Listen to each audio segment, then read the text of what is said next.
Japan never expected medium bombers to decide a sea fight. March 3, 1943, 0600, Bismarck Sea, Rear Admiral Masato Kimura, commanding the L resupply convoy, stands on his flagship's bridge and watches 8 destroyers shepherd 8 fully loaded transports through waters Japanese doctrine says belong to the Empire. In those hulls ride the 51st Division's desperately needed reinforcements. 6 to 900 soldiers promised to Lieutenant General Hatazo Adachi at La and Kimura has every reason to believe they will arrive. Japanese warships have sailed these lanes by day for more than a year without a serious challenge from American surface forces. What Kimura cannot know, and what no Japanese naval officer imagines in a darker moment, is already taking shape far from this bridge. American mechanics in Australian workshops have turned medium bombers into something built to make these waters lethal. Within hours, modified B-25 Mitchells, noses bristling with .50 caliber guns, will test every assumption written into this convoy's plan. The confidence behind today's schedule has a lineage Pearl Harbor and the Java Sea, the observed inability of high-altitude American bombers to hit ships that maneuver, the belief that destroyer anti-aircraft can handle any low flyer reckless enough to enter effective range. Captain Tamichihara, in command of the destroyer Shigar, has run the track between Rabel and Lamb multiple times. He has seen the Americans try everything to stop convoys' high-level bombing by B-7 flying fortresses that rarely land a hit, torpedo runs that demand long, straight approaches and make perfect targets, medium-altitude drops that give ships time to turn away from falling bombs. Over 2 years of Pacific War, the Imperial Navy has codified its answers: rapid evasive maneuvers on signal, concentrated AA fire from multiple hulls, fighter cover from the 11th Air Fleet based at Rebel. Results to date have been good enough that Admiral Genichi Mikawa signed off on this convoy, knowing Allied reconnaissance would detect it. Japanese officers frame aerial warfare as ship formations versus horizontal bombers or torpedo planes encounters where discipline and maneuver usually blunt the blow. So the training never stops. Commander Yasumi Doi, aboard destroyer Tokatik, has drilled his crews to keep 25mm cannon on the approach vector, to lead properly, and to hold a steady rate of fire even under pressure.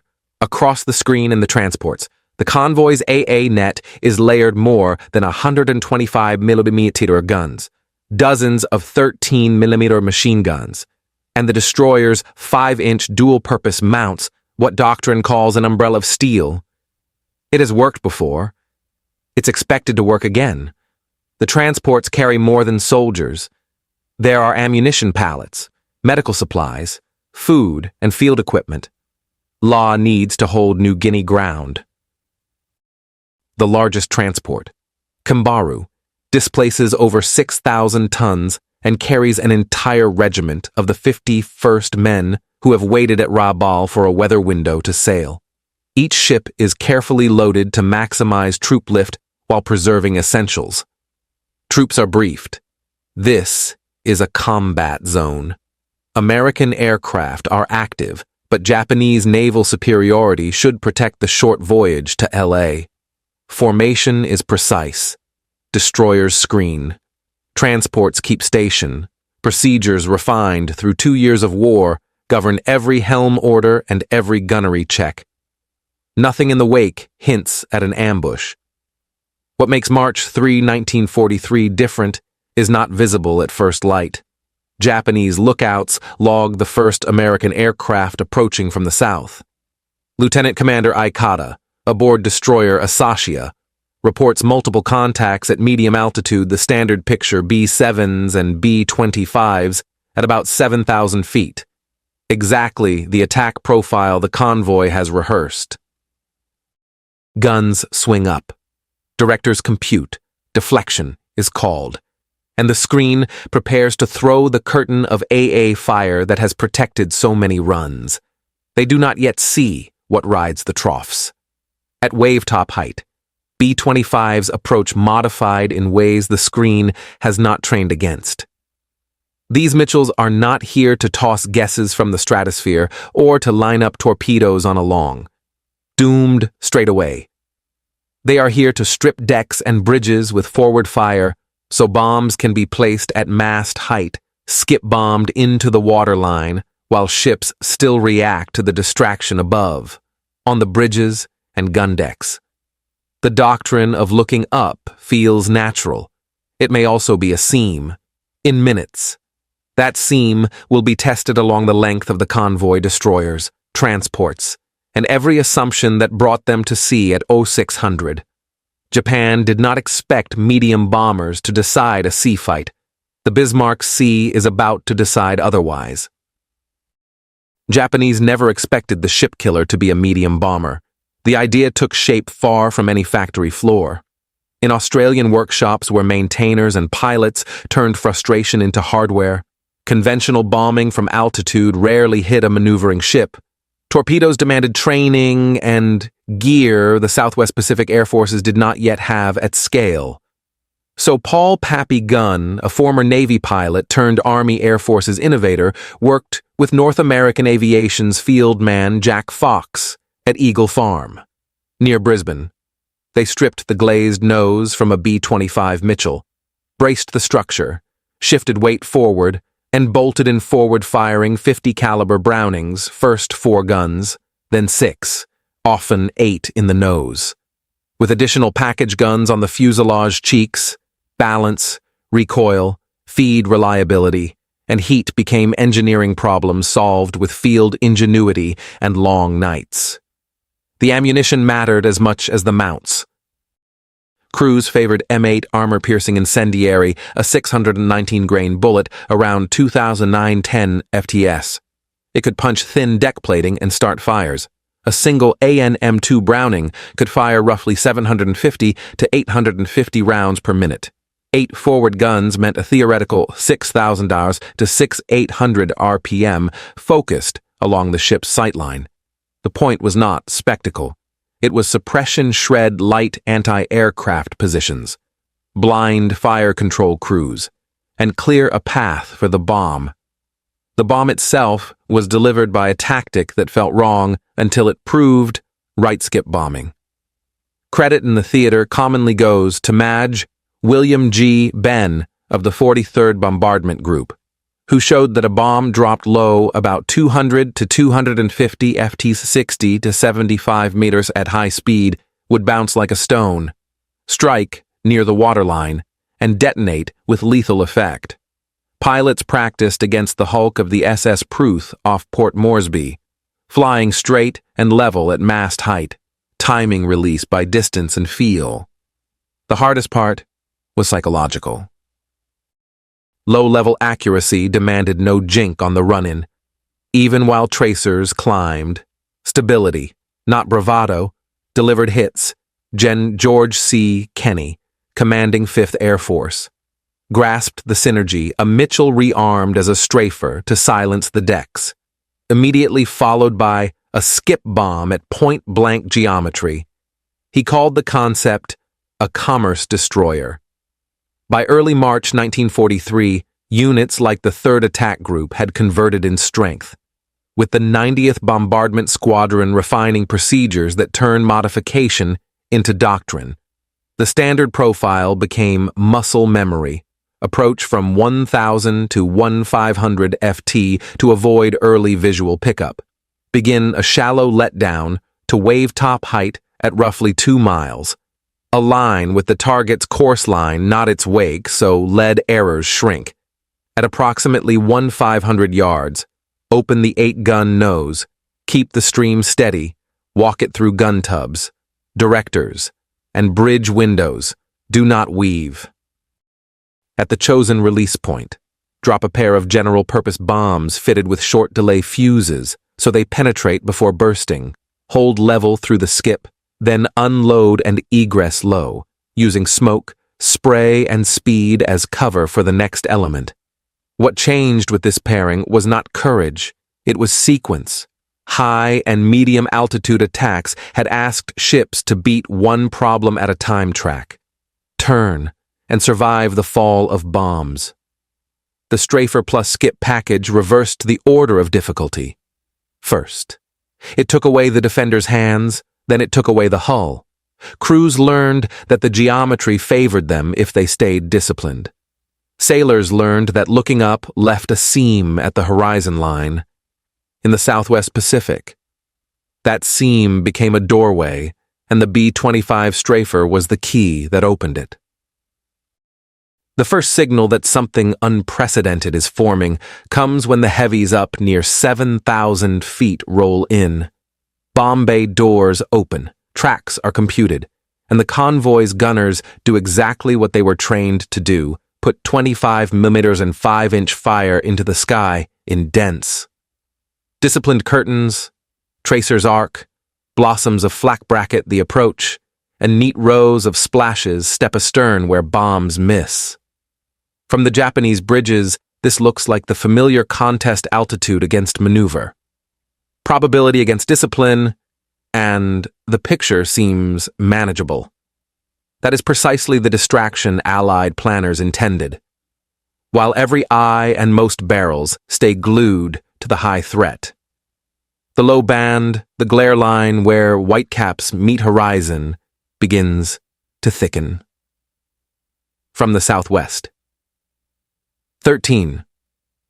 RAAF bow fighters and 12 B-25 Mitchell strafers from the 3rd Attack Group come in at wave-top height, low enough that prop wash scribbles spray on the sea. The choreography is tight, bow fighters first to rake bridges and light AA. Mitchell's seconds behind to stabilize at mast height. Guns already up, skip bombs ready. It is not a stunt, it is a sequence. Major Edward Lulner, flying a Mitchell nicknamed Ruthless, leads the first B-25 element, closing on destroyer Shirayuki at roughly 280 metamorphores. He sees sailors on deck turning, pointing, trying to reconcile the silhouette they know with the configuration they do not a Mitchell whose glazed nose has been replaced by rows of forward-firing 50 caliber Brownings. He holds his run steady, no weave. No show, because low-level accuracy demands stability. At 1-200 yards, he squeezes the trigger. 8 streams of fire draw a hard, bright line between aircraft and ship. On Shirayuki's decks, the effect is immediate and systemic. Light mounts and bridge teams are suppressed before they can depress from the high sky. Armor-piercing incendiary rounds, traveling about 2 9-10 FTS, strike gun shields, instruments, and sighting hoods, splinters and shock disrupt talkers and pointers. Elner keeps the nose true for roughly 8 seconds, long enough to send about 900 rounds forward. Then drops 2 500 BLB bombs fitted with short delay fuses. They skip across the troughs and punch at the waterline, where structure is most vulnerable. Detonations occur inside the skin, compartments flood, list appears, teams pivot from gunnery to damage control in a handful of heartbeats. Behind, Ruthless. 11 more B-25s fan to their assignments. Lieutenant John Hennebree, flying an aircraft the crews call the Hag, selects the transport, Keikusi Maru. He walks the 8-gun stream from bow to stern bridge. Forward cargo gear, exposed AA tubs, then sets for the skip when the captain calls for helm. Nothing answers. Bridge teams are down or communications are cut, and the ship responds sluggishly, if at all. The point of the nose guns was never spectacle. It was to remove hands from levers before the bomb arrived. The bowfighters prosecute their part with cold focus. 4 20mm cannon and 6 303 caliber guns per aircraft shred fittings that enable coordinated defense. Flight Sergeant Fred Cassidy of Num 30 Squadron lines up Tio Maru from around 500 feet. then sinks to mast height in the last seconds and rakes the superstructure. Later, he will recall watching a bridge shear and collapse under 20mm impact, with davits and boat falls failing in quick sequence. The aim is not cruelty, it is to degrade directors, lookouts, and light mounts so the Mitchells can run their stable lines. Across the convoy, the skip bombing proof accumulates. Bombs bounce once, sometimes twice, and drive in at or just below the waterline. Delay fuses let the charge work inside the hull on Neuma. 3 quick hits open long tiers. Holds crowded with embarked troops begin flooding faster than pumps can keep up. The narrative does not need graphic detail. It is enough to recognize that flooding in confined compartments is rapid, disorienting, and decisive aboard Tokitak. Commander Yasumi Doi watches his trained teams fight to adjust. He orders fire down to the glare line, but the timing window is cruel. Sighting time is short. Depression limits and spray complicate aim, and each second a mount spends searching is a second the attacker spends firing. Crews remain steady. Geometry remains against them. The Imperial Japanese Navy had drilled for horizontal bombers and torpedo planes. It had not drilled for medium bombers turned into flying gunships that combine suppression and placement at point-blank range. Destroyer Arashio attempts the most protective move available, interpose between attackers and transports. The choice makes tactical sense and paints a target. A 3-plane B-25 element concentrates 24 forward Brownings. Superstructure plating buckles. Command is disrupted. The rudder jams hard to starboard. Out of control. Arashio shears into the transport Nojima. The 2 hulls lock at bad angles. Fires jump across. Damage control becomes shared, urgent, and only partly effective while more attackers set up fresh runs. From his flagship, Rear Admiral Masatomi Kimura sees a pattern that Doctrine did not anticipate. These are not torpedo tracks that can be crossed or high-fall bombs that telegraph their descent. These are point-blank runs where the first contact is a gun line and the bomb arrives into a deck already under suppression. He orders evasive maneuvers, but the B-25s are fast and numerous, and their approach axes erode formation. Ships that hold steady present clean aim points. Ships that swing broad exposed beams that invite skips. Either choice carries costs, and the window to choose is narrow. The transport rendered in some sources as Oyamaru becomes a case study. Her captain turns broadside to one threat axis sound against high-altitude bombs, unsound against low-level strafers. Lieutenant Donald McCullough, in Sleepy Time Gal, comes in from the beam and opens at roughly 1,500 yards. The 50 cal stream walks along the waterline, finding cargo spaces where fuel and ammunition are secured. Secondary explosions follow, and McCullough's skip bombs finish what the guns start. The hull fails rapidly, and with about 1,500 embarked soldiers. Organized evacuation is beyond what minutes and fire allow. The tempo is brutal, but bounded.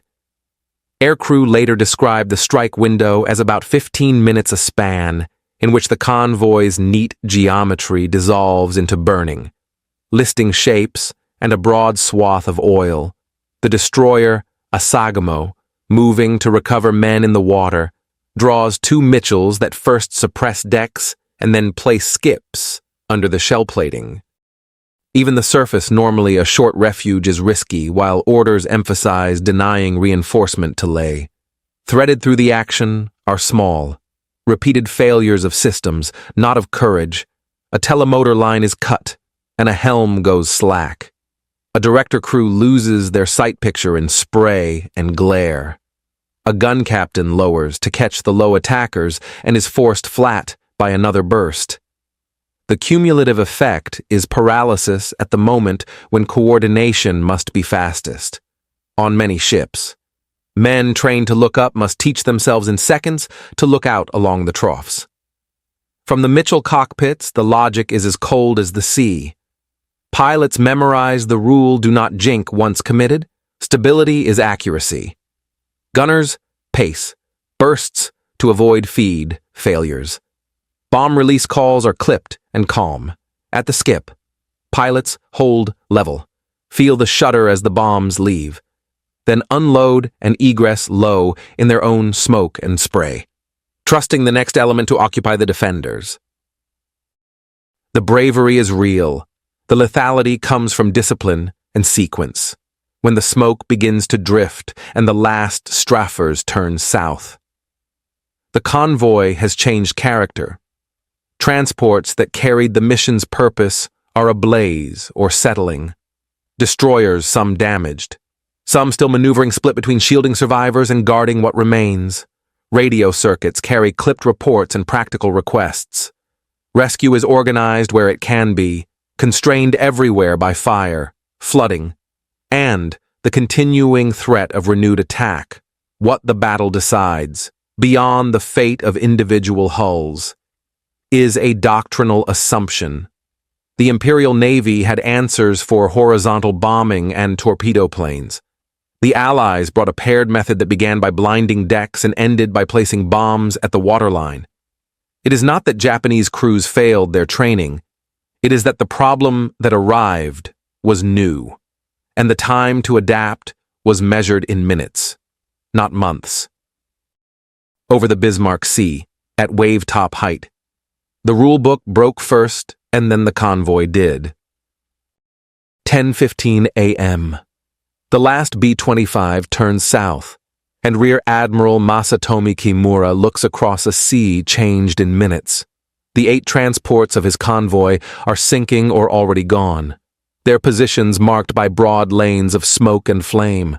With them go the rations, ammunition, medical kits, and tools meant for lay supplies that were supposed to shift the balance on New Guinea. Of 8 destroyers, 4 are lost, including his flagship Shirayuki. The survivors are bruised and leaking, their superstructures stitched by .50 caliber hits, their decks cluttered with casualties and hose lines. Rescue begins at once and proves heartbreaking. Boats push through slick water crowded with debris and men. Lines come over the side. Damage control parties split their strength between fires, flooding, and recovery. Yet the tally that matters is cruelly small.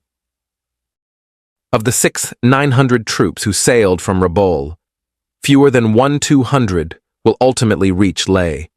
Most of them lifted after nightfall by submarines working the edges of the disaster. The majority of the 51st Division has been neutralized not in ground combat and not by naval gunfire, but by modified medium bombers that found a seam at wave-top height and exploited it with discipline. In later notes, Captain Tamichihara, one of the senior officers to survive, writes that the attack was like watching ships sawn in half by focused fire.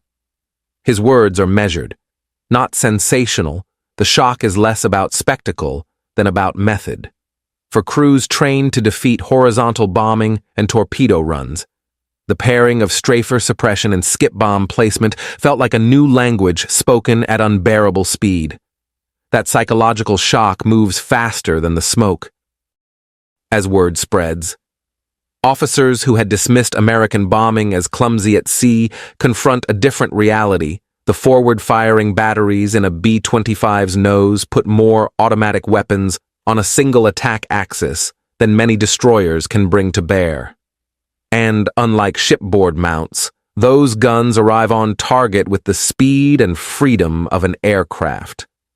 Doctrine built around surface engagements and conventional air patterns has no clean counter to flying gunships that can break a convoy in a quarter hour.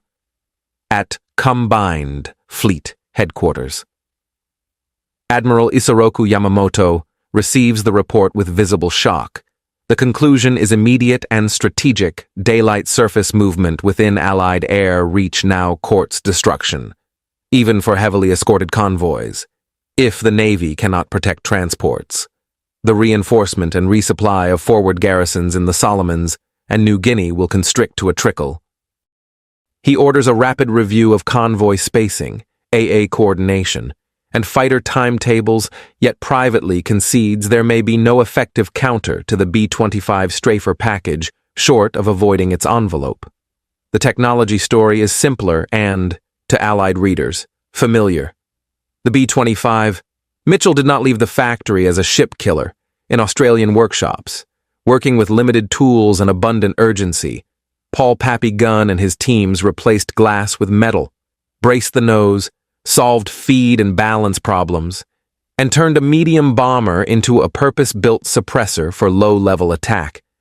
It was improvisation turned into doctrine. Industry followed the field. The 8-gun nose that crews proved in combat became standard on late B-25J production, and North American aviation folded the field lessons into the line, producing aircraft that, with additional cheek and package mounts, could carry up to 18 forward-firing 50-caliber guns. The message was not about bravado. It was about sequence blind the decks, then place the bomb in the Bismarck Sea. That sequence rewrote a day and, for a time, the logistics map of the Pacific. After the Bismarck Sea victory, B-25 strafers proliferated across the Southwest Pacific, turning up wherever Japanese shipping risked a wake. The 345th Bombardment Group, the Apaches, received strafers in August 1943 and immediately hunted coastal traffic around New Guinea. Their Mitchells wearing distinctive shark mouths that Japanese sailors learned to fear. The 38th Bombardment Group also converted, refining harbor and anchorage attacks, suppression at mast height, skip bomb placement, and, increasingly, night strikes guided by radar to find targets in blackout conditions.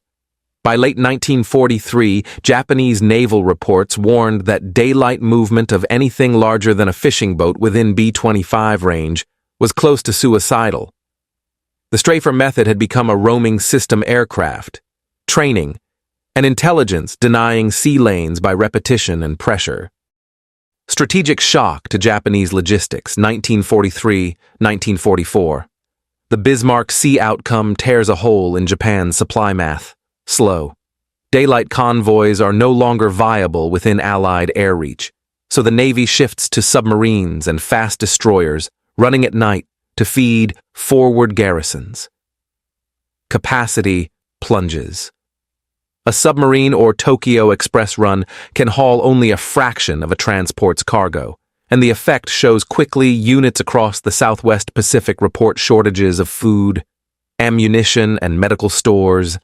The very convoy, meant to reinforce Leh on March 3rd, never delivers. The garrison there is never adequately supplied and is evacuated in September 1943, with troops forced through jungle and mountain routes. Suffering heavy non-combat losses to exhaustion, starvation, and disease, countermeasures appear, but they are mismatched to the problem. The B-25 strafer's combination of speed, low altitude, and forward fire makes it a hard target for fighters to intercept in time. Heavy AA, optimized for medium and high-level threats, is largely negated when attacks arrive at mast height. Desperate ideas, fighter rammings. Ad hoc light guns bolted to superstructures do not reverse the trend. Japanese shipping continues to attrit steadily. By mid-1944, the merchant marine has lost well over half its tonnage, much of it to low-level air attack that turns cargo ships and troop transports into losses within minutes. The sea lanes that once stitched Japan's island war together begin to unravel. The B-25 does not stop at convoys. Through late 1943 and 1944, strafers expand their target set to airfields and harbors, using the same sequence suppress, then place against aircraft on the ground and vessels at anchor. The August 17 to 21, 1943 strikes on Wewak are a turning point. Coordinated low-level attacks destroy well over 170 Japanese aircraft on the ground and in the air approaches, leaving 4th Air Army effectively neutralized in the area. Pilots on the receiving end describe the shock of treetop-level Mitchells arriving with noses lit in muzzle flash, cutting down parked aircraft and service areas before bombs complete the destruction. At sea, the pattern repeats during the BIAC campaign, May to June 1944.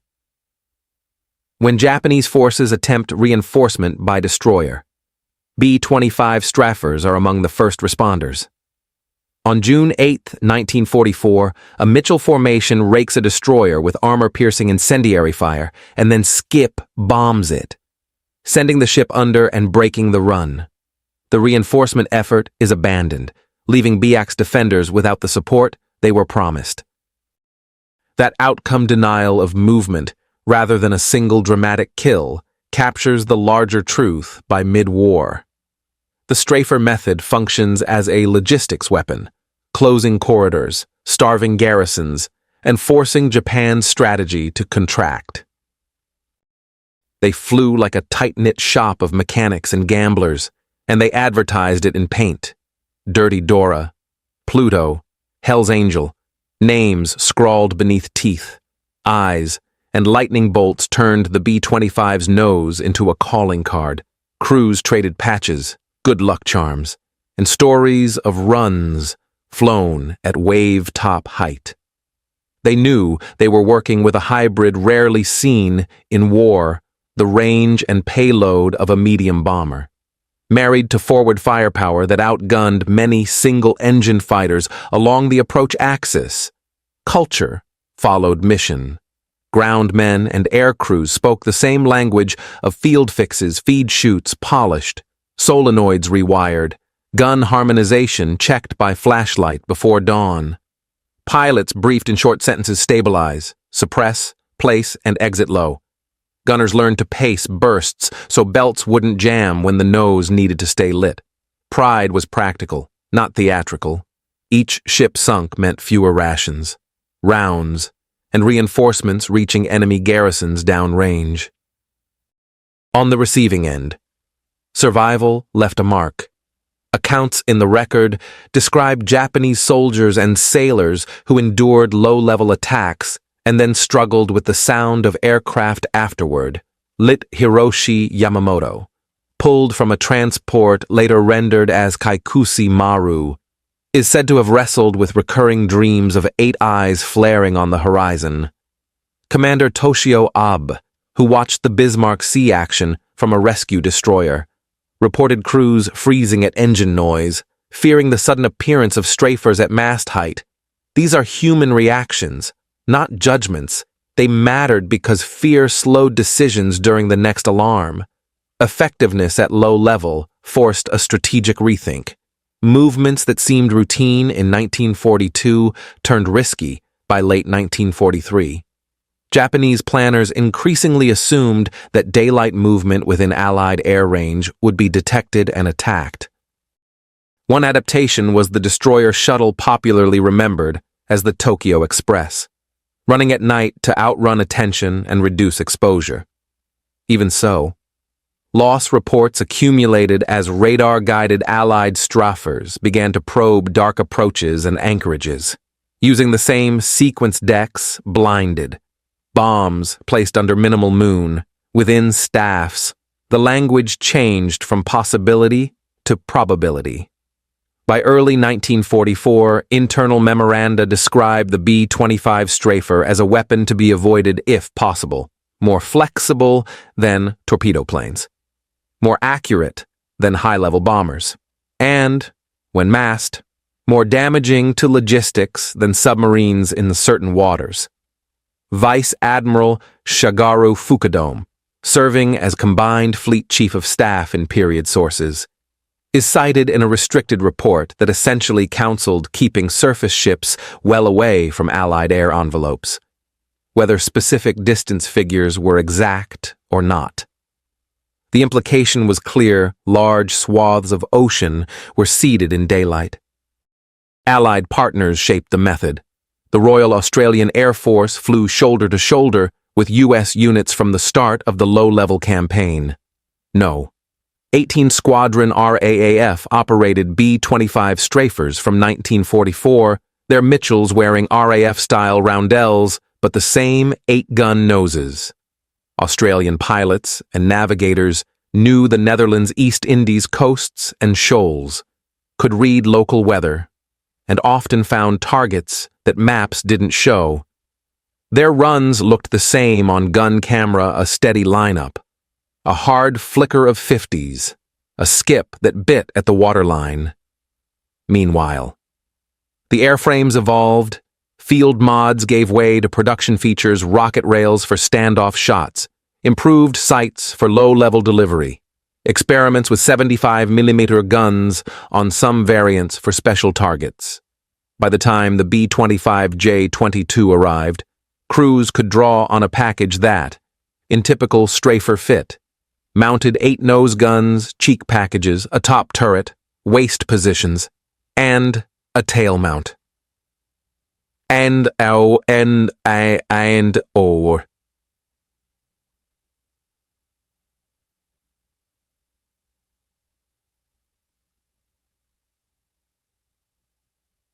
Kaki and Zebri and the Furu. 50 caliber machine guns in total when fully configured. Late war Mitchells were flying arsenals, able to open harbors, rag convoys, and still range far enough to matter. Others took notice. German and Italian observers, reading intelligence digests, were struck by the audacity of converting a medium bomber into a gunship. The Luftwaffe tried forward-firing cannon fits on Ju-88s for anti-shipping work, and Regia Aeronautica crews in SM-79s practiced forms of skip bombing in the Mediterranean. Yet, neither effort consistently matched the B-25's deck suppression plus skip placement pairing. Without heavy forward fire to cut down light AA, skip attacks bled accuracy and attrited crews. For the strafer squadrons, the ledger never became easy. Losses and stress accumulated. Low-level runs demanded nerves held steady through tracer and spray. Many veterans were rotated when hands began to shake during taxi, not during the run. Still, the method remained a craft taught in briefings, refined on hard stands, proven over water. The nose art stayed bright because the work was dark. The ritual before engine start was quiet because the next minutes would not be. And when a Mitchell rolled onto line at mast height, the culture, the engineering, and the tactics clicked into one thing: a system designed to deny movement and, by denying movement, to shape the war. Long after the smoke over the Bismarck Sea blew away, the B-25 strafer kept shaping choices, engineers' choices, commanders' choices, and finally, the choices of post-war designers. Its legacy is not one trick, but a template turn a versatile airframe into a system weapon. Sequence suppression before placement, and let discipline, not daring, deliver accuracy. That idea leapt from field expedients in Australian workshops into doctrine and then into design lines.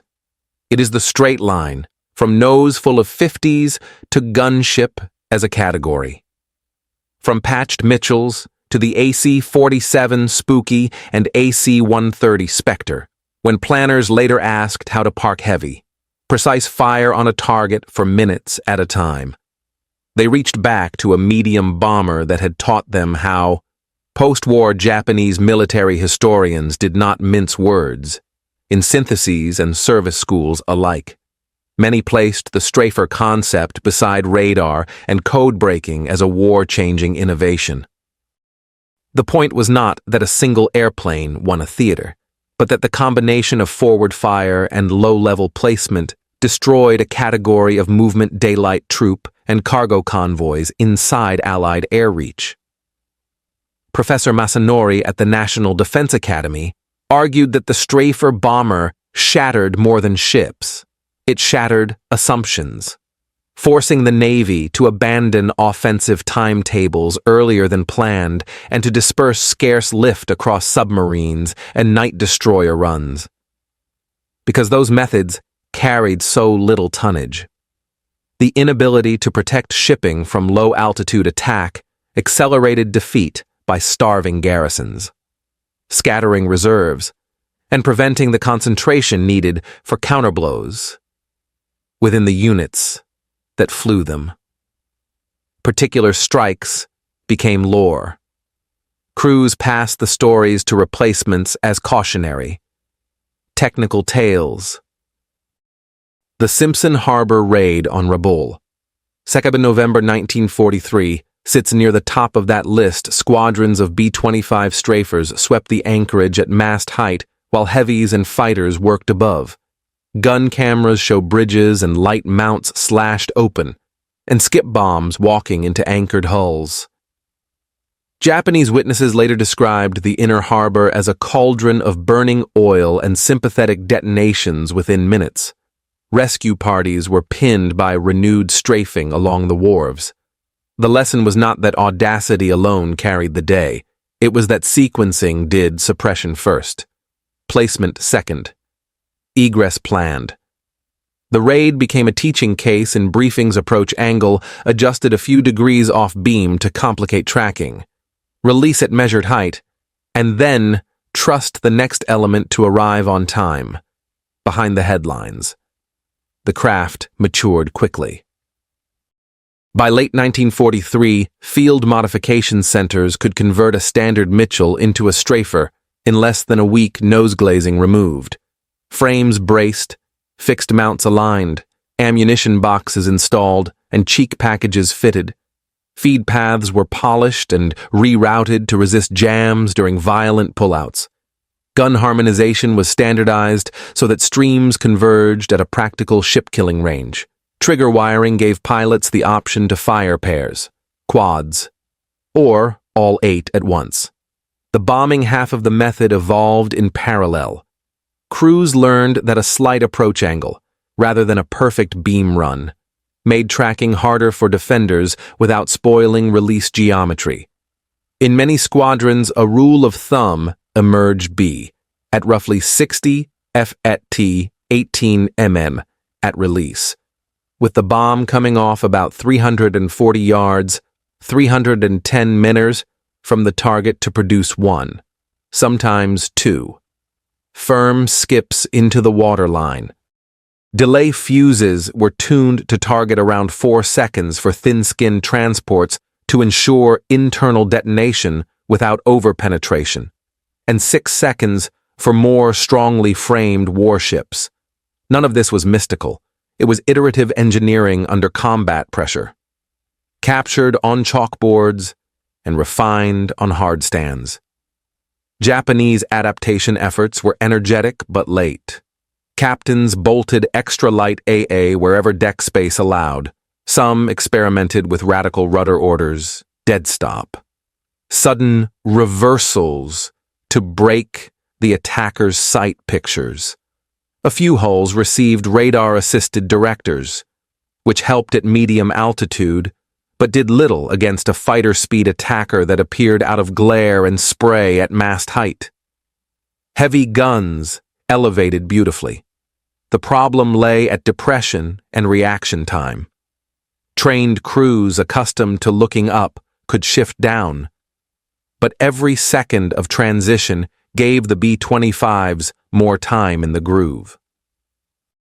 By the time these adjustments matured, Allied air superiority and mass tactics reduced any single ship's adaptations to a footnote. The attackers simply arrived in numbers, from multiple axes, and repeated the sequence until the convoy or anchorage stopped functioning as a unit. The method depended on invisible labor. Maintenance crews kept heavily modified Mitchells serviceable in tropical conditions that punished steel and aluminum. The 8 nose guns needed constant care barrels swapped, springs checked, feed chutes cleaned, solenoids tested, and corrosion fought with oil and cloth. Low-level profiles were hard on engines and wings, rivets worked, baffles cracked, and cowl flaps demanded attention. Crew chiefs chased gremlins through the night so that a squadron could be at revs at first light, because a mechanical failure at mast height was seldom survivable. Parallel to the wrenches ran the intelligence network coast watchers with binoculars and radios, submarines reporting contacts, and codebreakers pulling threads. Many B-25 squadrons launched on hours-old information, striking ships that believed weather, distance, or routine would protect them. The aircraft's range and firepower made targets of opportunity viable. In practice, that meant Japanese vessels could not assume safety anywhere within hundreds of miles of an Allied strip. None of this came free for Allied airmen. Low-level attack against defended shipping extracted a steady price. The 3rd Attack Group alone lost over 40 B-25s during the war.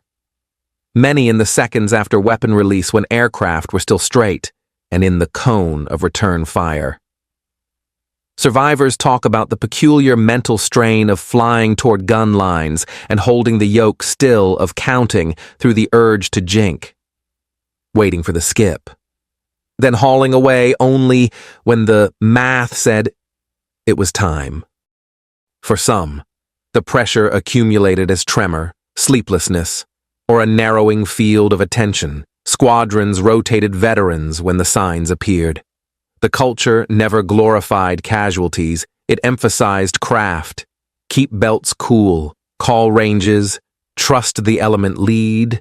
If the run looks wrong, wave off, another crew will be in trail. The method was unforgiving, but it was teachable, and that made it sustainable until bigger forces took the war's weight. The strafers' influence bled outward into doctrine across the U.S. services. The episode became a case study in field modification outperforming factory intention. Leaders such as George C. Kenney were praised not simply for daring, but for institutional behavior. They funded tinkerers, protected experiments that broke with pre-war orthodoxy, and moved effective improvisations into standardized practice. The lesson migrated into curricula demand evidence, privilege results over pedigree, and iterate quickly when the front rewards speed. In later decades, when procurement cycles stretched and checklists lengthened, officers would still cite the Mitchell's nose as proof that hardware can be repurposed decisively if commanders clear the bureaucratic path. The strafer story thus became part encouragement, part warning, encourage ingenuity, but capture it in procedures so the skill does not vanish when a few artisans rotate home. On the Japanese side, memoirs and interviews often dwell on the impersonal feel of a strafer pass. Dive bombers telegraph their intent and allow countermaneuver. Torpedo planes announce themselves and invite crossing tactics. The B-25 straffer seemed to erase time. Survivors speak of a row of black circles brightening at once, of an approaching sound that turned instantly into force, of the sense that killing had been industrialized a flying machine gun nest rather than a duel. The term is not hyperbole. It reflects the cueing rhythm of 8 synchronized Brownings and the short interval between recognition and impact. Such reactions mattered operationally. Crews who expected threat from above now had to divide attention across altitude bands. And fear, being rational, stole seconds from decision cycles. By 1945, the technique had migrated ashore. Strafer units adapted their sequence against suicide boats, coastal batteries, rail hubs, and radar sites. The 8-gun nose that shredded shipboard positions proved just as effective at knocking down revetments. Locomotives and light flak clusters. Plans existed for large-scale strafer sweeps across home water anchorages in advance of invasion, bridge busting, harbor denial, and coastal suppression on an industrial schedule. Japan's surrender ended those rehearsals, but the idea lived on.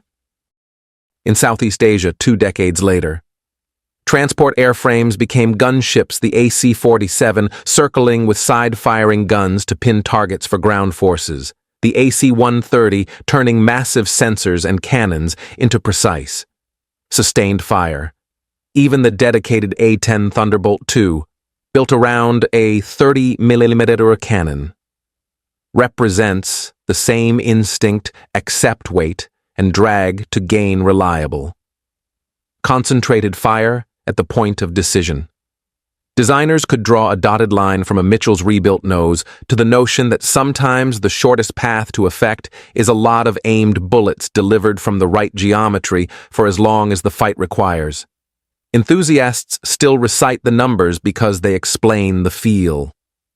An AN per M2 50 cal weighed about 64 lb 29 kilo and cycled roughly 750 to 850 rounds per minute.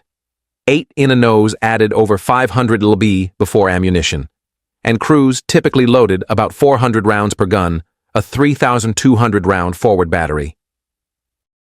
That equates to roughly 30 seconds of continuous fire, though operational bursts were commonly 6 to 8 seconds to protect feeds and barrels. The weight demanded careful balance work. The violence of 8 guns firing together shook the cockpit and filled it with cordite until vents caught up. Numbers aside. Crews remembered the way the stream looked more like a hose than a line of separate flashes because harmonization made it one instrument. Recognition followed, though it never felt proportional. Strafer units stacked up presidential unit citations, distinguished flying crosses and silver stars. Yet veterans tended to summarize the achievement in plainer language we learned to craft, and we used it until the job changed. The craft outlived the war. On 14th August 1945, Mitchells of the 345th Bombardment Group flew what would be their last strafer mission, hitting small craft in the inland sea. They landed to news of surrender. The guns fell silent, but the idea they proved weapon plus sequence plus discipline kept echoing through air power for decades to come.